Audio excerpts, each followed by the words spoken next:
Sprint Cup Championship loophole. Now, Jerry Bonkowski on the site frontstretch.com wrote an interesting article about sleepers for the Sprint Cup Championship. And most of them I agreed with. What Carl Edwards he come up with, Greg Biffle, and some others.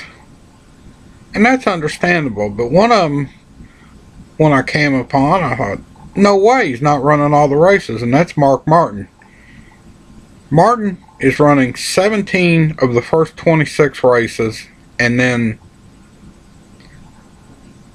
running 24 races altogether. At this time, not even running all the chase races. After 3 races, he has 16 points, but not driving the car at Bristol.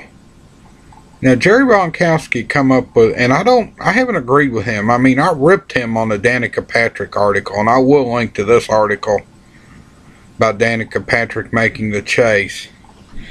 But some rule needs to be added to make this impossible.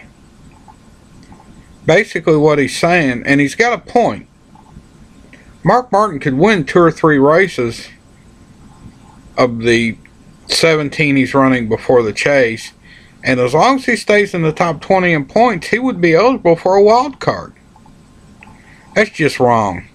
It has been since 1971 when a then Winston Cup or Grand National Champion didn't run all the races, and that was in the era of 50-something races a year. In fact, it was impossible to run all the races back then because at that time 125-mile qualifying races were points counting races, and of course, just as today, a driver only raced in one. But you know, for years, Richard Petty and Benny Parsons had the longest consecutive start streak tied before Parsons lost his ride, and then eventually Petty missed a race, did not qualify, and that's how the Champs Provisional come about, quite frankly. But they had both skipped a race in late 71 at Macon, Georgia. But this was in the 50s. Something needs to be done. Now, let me put it this way. You've also got, I have a problem with a driver not committed to all the races winning the championship. Now, if there is an emergency, I know Jeff Gordon a couple years ago, when looked like the birth of his baby could be coming, they were arranging to have somebody drive the car if need be, which did not happen. That I can understand, or a deal like Dale Earnhardt Jr. last year with the concussion, sitting out 2 races.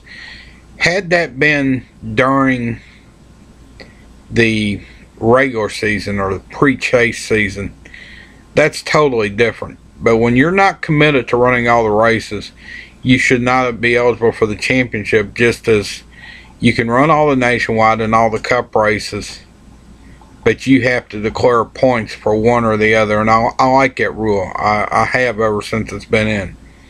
Let the guys, the nationwide only guys, concentrate on the nationwide championship. In fact, there was talk several years back that Kyle Busch may try to go for 3 championships. Well, it didn't happen. It shouldn't have happened.